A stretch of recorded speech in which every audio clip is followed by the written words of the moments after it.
and to drive into the technology. And then it's been, research ever since. I started my career as a bench scientist, and then transitioned into more of the business world, and always trying to stay as close as possible to the technology, though. To a sale, and then trying to figure out, okay, well, how does that happen? And so really kind of engaging with the different groups and the different opportunities within industry that are out there, that I think sometimes we think that our career path is only a vertical option, but that's not the case. It's really this cool lattice of that's a good one. You don't have to be liked, you have to be respected. Welcome to Microbioz podcast series. I am Pallavi, your host, and we are back again with yet another interesting episode of the Microbioz podcast, a space where we bring thought leaders, innovators, and experts from across pharma, biotech, and healthcare to share their journeys, insights, and ideas shaping the future of science and medicine. I am so excited for today's conversation because we are joined by Jodi Barrientos, the CEO of Ribbon Bio. Under her leadership, Ribbon has been making some really exciting moves in synthetic biology, including the launch of their very first commercial product, Mirosynth DNA. What I love about Jodi's journey is that it's not just about pushing innovation forward, but also about how she brings together diverse, collaborative teams to actually make those innovations happen. In today's episode, we are going to dive into her story, her leadership style, and her vision for the future of biotech. So let's jump right in. Hi, Jodi. It's such a pleasure to have you on the podcast with us. How are you today? Hi, Pallavi. I'm doing well. Thank you so much for having me. It's exciting to be here. Thank you so much for agreeing to join the podcast with us today. So to kick things off in a higher note, I would love to hear from the start. From the first year, Jodi, in college, how did it start? Like, how were you drawn towards the world of biotech? And what led you to where you are right now? Yeah, it's a long journey, for sure. So I originally had been in the medical professional track in university, and there was a moment when I joined a research lab under Dr. Blumenthal in the immunology department at Purdue University, and I remember walking into the lab one day and feeling like, you know what, this is where I'm supposed to be. And it was a new world to me. I wasn't familiar with research science. This was something that had come, as an opportunity. And so it was really fortuitous that I was able to join the lab and to drive into the technology. And then it's been, research ever since. I started my career as a bench scientist, and then transitioned into more of the business world, and always trying to stay as close as possible to the technology, though. That's really great. From where you're coming from as a bench scientist and now leading a global company, leading the teams where the research is actually happening. That's so interesting. And we look forward to your stories and insights from your journey. So about your journey, if we talk about your journey, like you've been working hands-on in the lab and leading global teams and now shaping the future of synthetic biology at Ribbon Bio. So what has that journey been like to you, and how has it shaped the perspective and strengths you bring to the industry today? Yeah, so I like to consider my career journey one of curiosity.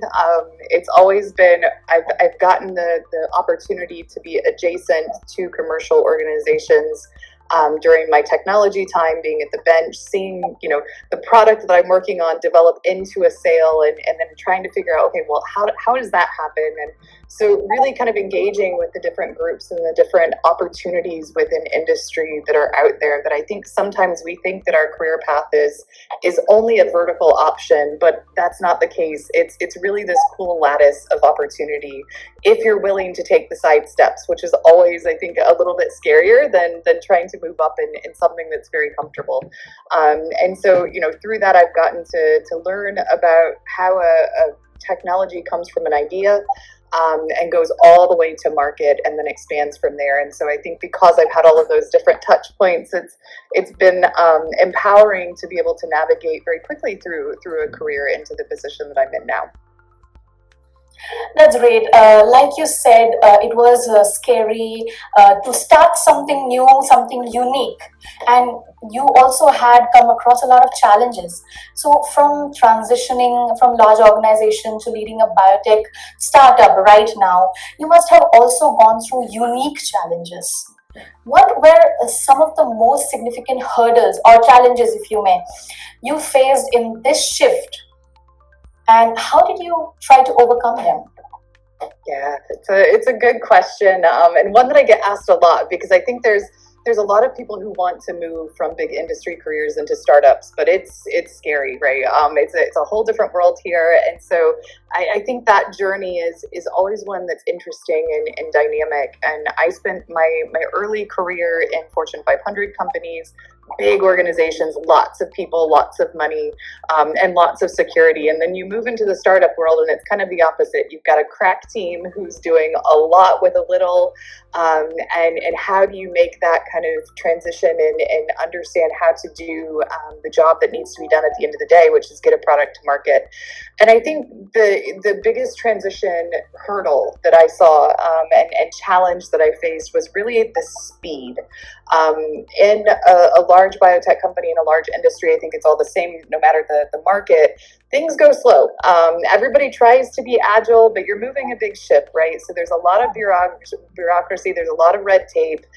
There's always someone next who you have to ask the question of, getting funding or getting transition. And so while you're trying to be innovative, you're also moving at a pace that's very comfortable. In startups, you're going, as fast as possible, and every decision is at the next turn, right? You're constantly met by this nimbleness.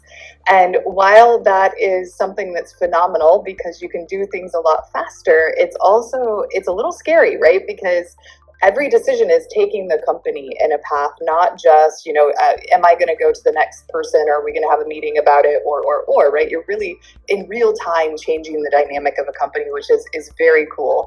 It also allows the empowerment of innovation to happen a lot faster, which for me is what really drives me in startups. And I'll have a hard time ever going back to big industry after being in this environment, for sure.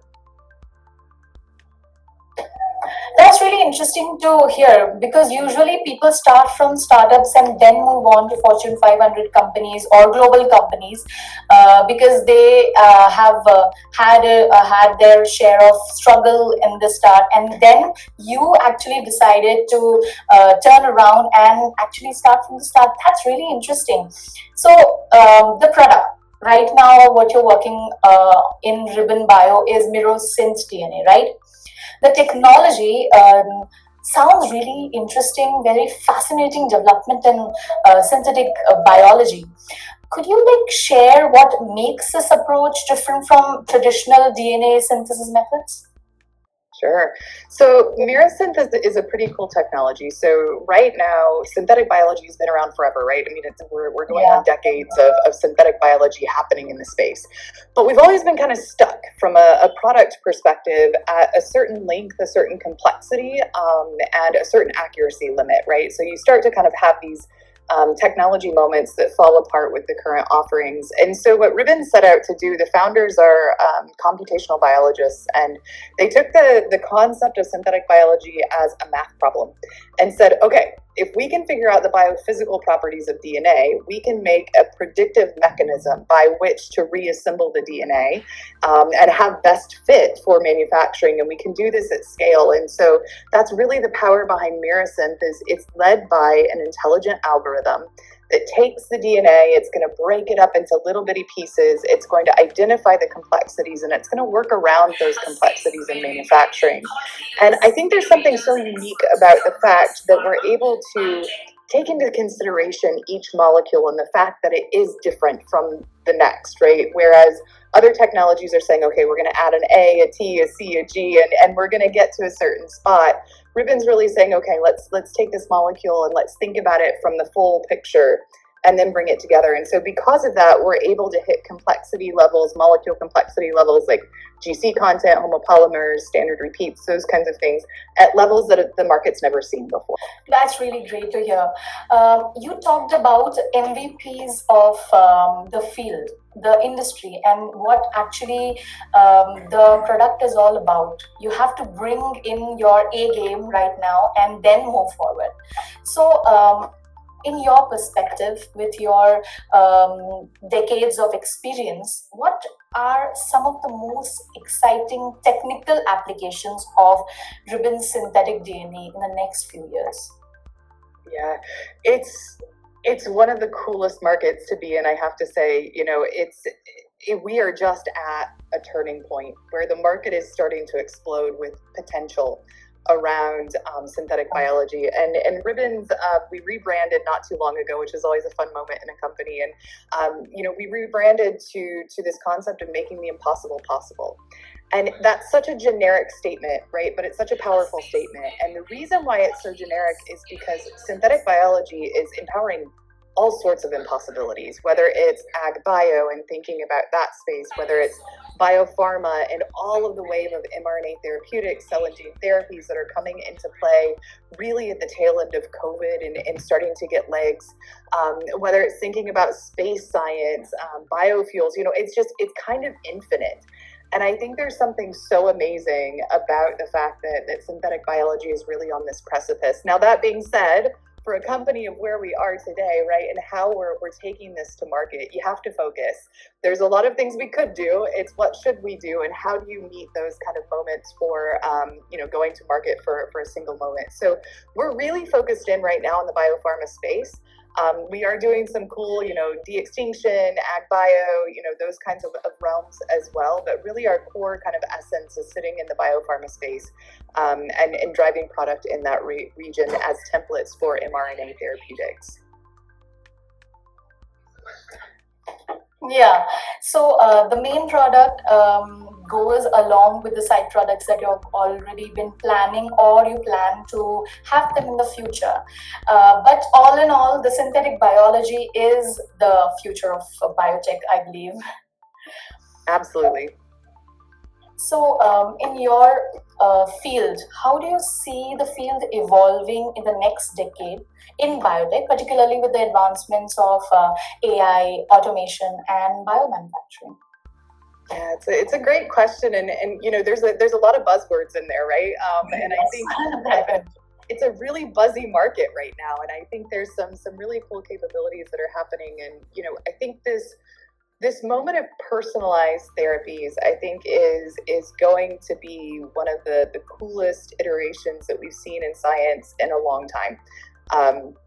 We've spent the last several decades reading genomes, right? That's been our focus. We've been trying to sort them out and understanding, what are the diagnostic capabilities and all of that. And now taking that over to the right side of things and starting to write therapies, starting to write moments of correctivity for these disorders, I think is going to be something that we really see just amplify in the next 5 to 10 years, and we're just at the very beginning stages of that, and I think there's a lot to be done still in that space. AI obviously is going to take this all just faster, right? And I think there's something so cool about the fact that now you can go from, hey, get me the closest match to this type of protein that I want to do. You get a spit out from the AI groups and then, go through your DNA process, manufacture the protein. And that type of iteration is just going to keep this agility and speed in biopharma and therapeutics at a new pace, right? And I think what we're going to see is it's going to be the approvals, it's going to be the applications and getting those through that will slow us down versus the technology, which is really a cool spot to be.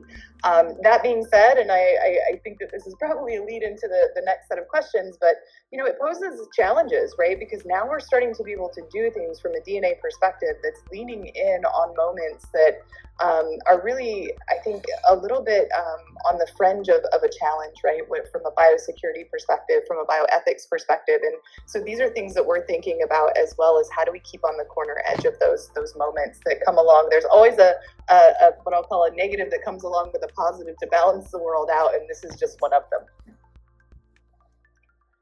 Yeah, actually, I was leading to that question. How is Ribbon Bio actually preparing to deal with biosecurity and ethical considerations? Along with that, I have a very vague question, sort of a question, which I think that will lead to the conclusion of this long type questions. But I would still ask that.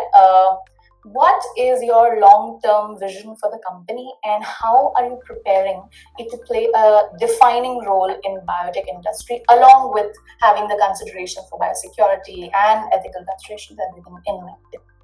Yeah, absolutely. So, Ribbon is at a precipice of growth.